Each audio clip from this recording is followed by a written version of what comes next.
Hello, everyone, and welcome to Uncivil Law, where we learn through the misfortunes of others. As always, I hope you enjoy this legal education content, and today is the day I earned that subscription. For today's story, we are venturing into military law, a subject that doesn't come up very much on the channel, but a recent decision from the U.S. Air Force's Court of Appeals, which is the second highest court in the military system before going to the unified Court of Appeals for the military. The U.S. Armed Forces Court of Appeals has had to render a decision on a recent court-martial as to whether or not an Air Force person can be court-martialed or not. In today's questions, we didn't know that we needed an answer to. Can you court-martial a U.S. Air Force member for having sex with a doll that is as old as a child?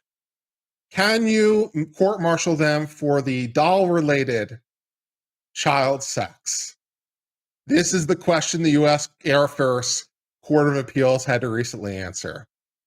Let's decide whether or not we can court-martial this person or not. Let's get started with this.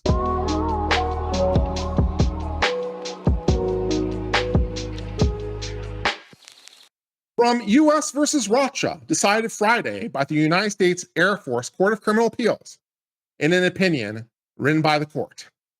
A general court-martial convicted appellant of indecent conduct, engaging in sexual acts with a sex doll with the physical characteristics of a female child in violation of Article 134 of the Uniform Code of Military Justice. The military judge sentenced appellant to bad conduct discharge, 90 days of confinement, forfeiture of all pay and allowances, and reductions to the grade of E1. The Air Force person who would like to not be court-martialed very much has appealed, assigning several arguments of error, asserting that private masturbation with a doll is constitutionally protected. The appellant did not have fair notice that private masturbation with a doll was subject to criminal sanction, and other procedural objections. Because we find in appellant's favor, yeah, that's right, the Air Force guy's going to win this one, holy shit, we do not address the remaining issues. So, as it turns out, apparently, you cannot be court-martialed for having the sex with the child doll under Article 134 of the Uniform Code of Military Justice. That apparently is not something you can be court-martialed for. So, yay. So, back to active service you go, I guess. Let's read more. All disorders and neglects to prejudice of good order and discipline in the armed forces, all conduct of a nature to bring discredit upon the armed forces, and crimes and offenses not capital are punishable by trial at court-martial, according to Article 134. Discredit means to injure the reputation of. The service discrediting clause of Article 134 makes it punishable, conduct which has a tendency to bring service into disrepute or tends to lower it in the public esteem. Well, I guess this doesn't qualify. Let's read more. The elements of indecent conduct under Article 134 include the accused engaged in certain conduct, the conduct was indecent, that under the circumstances the conduct was of nature to bring discredit upon the armed forces. Indecent means a form that's immoral, relating to sexual impurity, which is grossly vulgar, obscene, and repugnant to common propriety, and tends to excite the sexual desire or depraved morals with respect to sexual relations. The elements of specification 2 of the charge of the case include that the appellant engaged in the conduct, to wit, engaging in sexual acts with a sex doll with physical characteristics of a female child, the conduct was indecent, and that said conduct was of a nature that would bring discredit to the armed forces. The primary obstacle for prosecuting a service member, according to the Court of Appeals for the Air Force, is that a service member must be on fair notice that the conduct was punishable. Fair notice can come from the Manual for Court-Martial, federal law, state law, military case law, military custom and usage, and military regulation. Accordingly, a service member may be prosecuted for service discrediting conduct, even if the conduct is not specifically listed in the manual. But there has to be some kind of fair notice. In United States versus Merritt, the Court of Appeals for the Armed Forces, which is the higher appeal court, so the one that this would be appealed to, the Court of Appeals for the Armed Forces considered whether the appellant was on fair notice that his conduct, in that case viewing the CP, allegedly in violation of 134, was criminal. So did the service member have noticed that viewing CP was a crime? The Court of Appeals for the Armed Forces noted that during the time frame, the viewing of CP was not criminalized under the Uniform Code of Military Justice. The MCM, the manual, military custom or usage, the comprehensive federal statute, or the majority of state statutes. The CAAF found that none of the relevant authorities provide the appellant with notice that in this case, and found the appellant lacked sufficient notice that viewing the CP was subject to criminal sanction in 2006. The Court of Appeals set aside the finding as to that specification. So, yeah. So, just to go to show you that what is a crime in civilian life is not necessarily a crime in military life, and vice versa.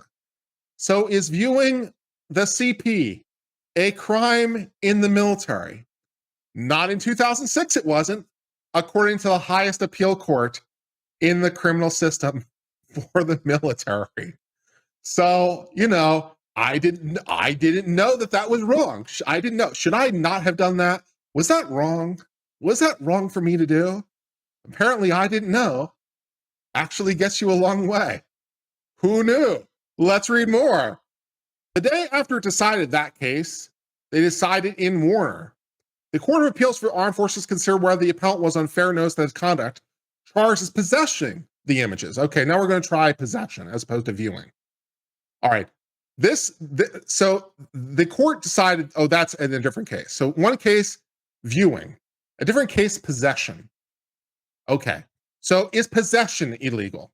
Simply put, although CP is a highly regulated area of criminal law, no prohibition against possession of images of minors that are sexually suggestive but do not predict nudity or otherwise reach the federal definition of CP exist in any sources of fair notice set out in Vaughan and applicable.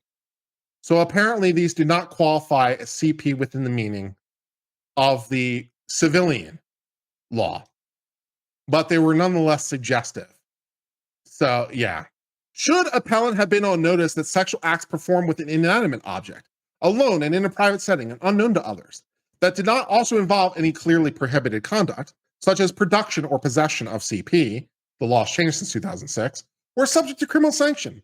We answer this question in the negative. Well, at least for the moment, it seems you can continue having your relations with your child sex doll in the military. This apparently is not prejudicial to good order or something, according to the Court of Appeals for the Air Force. This is interesting news, I assume, to many members of the armed forces. So apparently this was an option that is available to you. Okay. Traditionally, obscenity or indecency must, as a general thing, involve or touch other persons. That is not to say that indecent acts must be committed with another.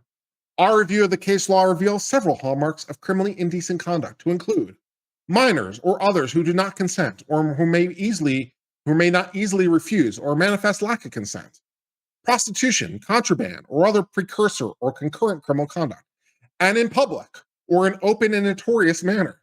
Appellant's case involves none of these factors.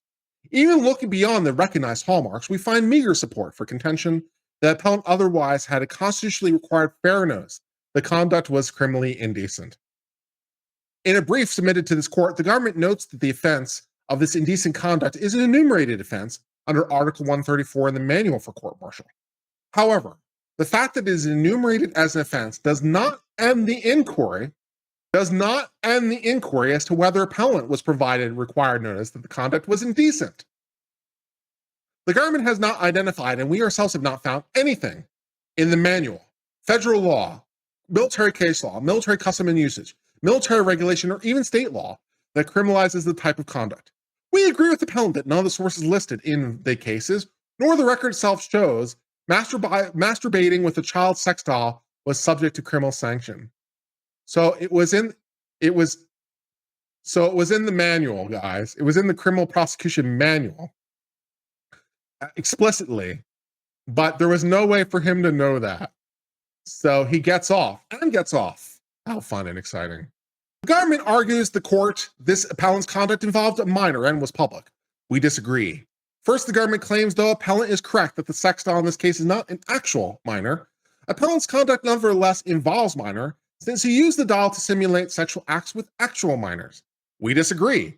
Appellant's conduct was actually a sexual act with an object that may have simulated a minor, but plainly was not an actual minor.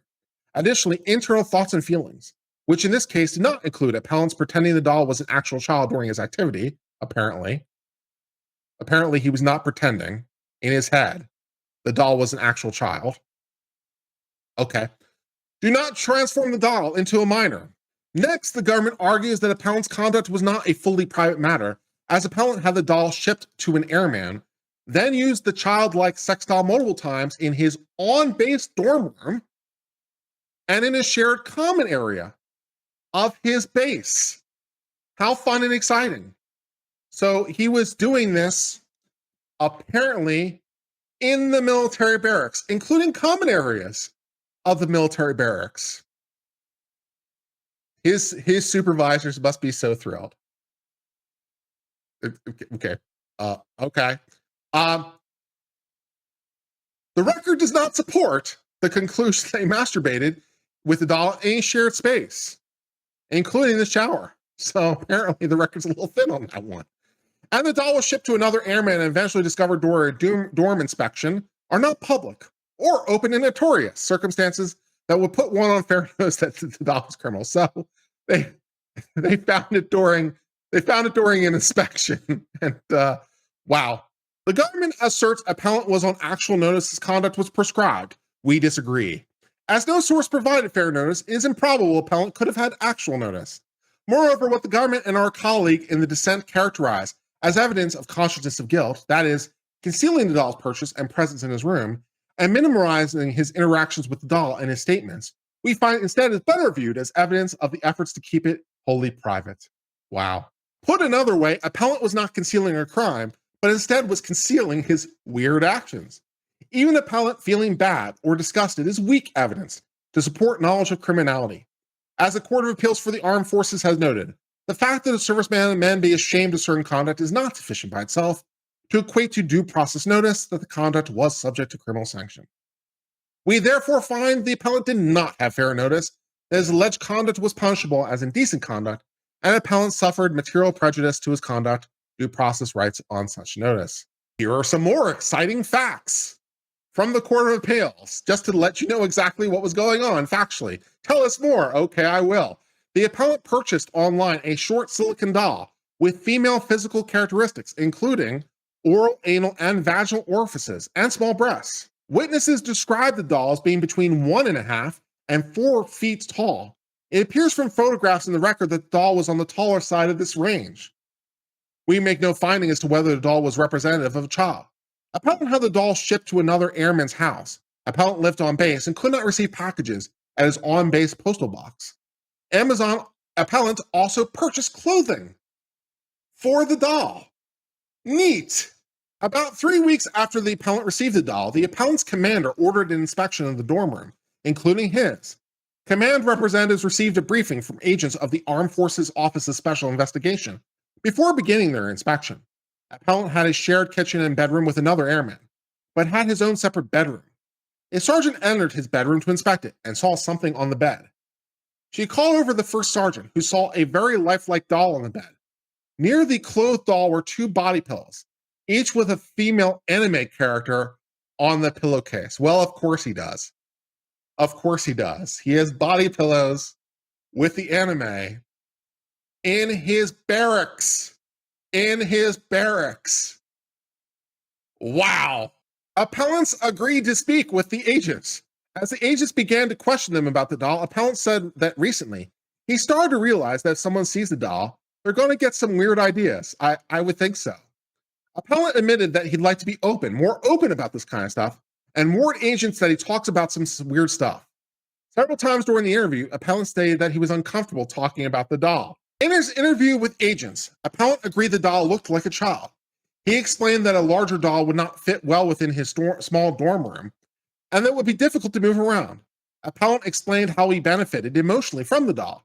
For example, he said to agents that after a box with the doll arrived, I opened it up and dressed it up, and we started talking. I'm just going to read that again. I opened it up and dressed it up, and we started talking.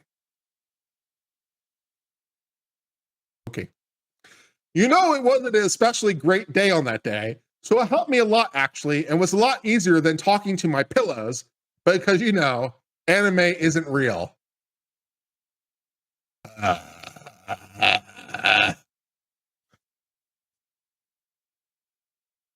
Appellant named the doll Adele.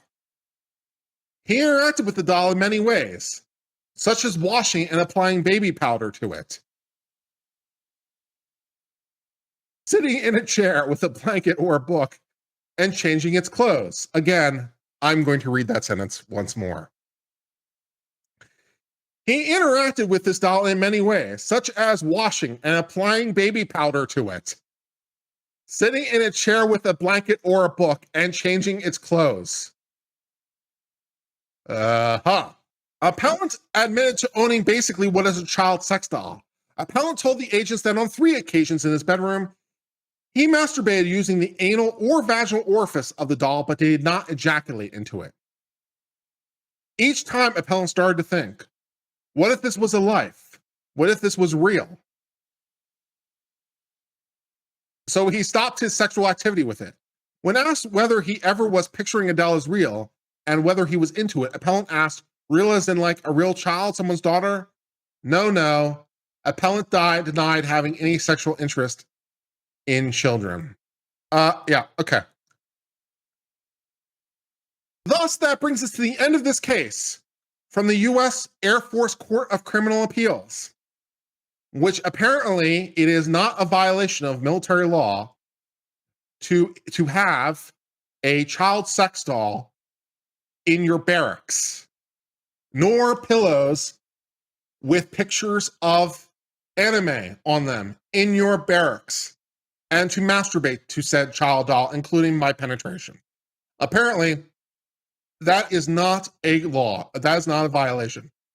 So, yeah, I guess that's interesting news for members of the Air Forces out there, I suppose, you know, about that, and about activities that apparently are totally fine. So, court-martials set aside, I guess, and return to your duties. And that brings us to the end of discussion of this case.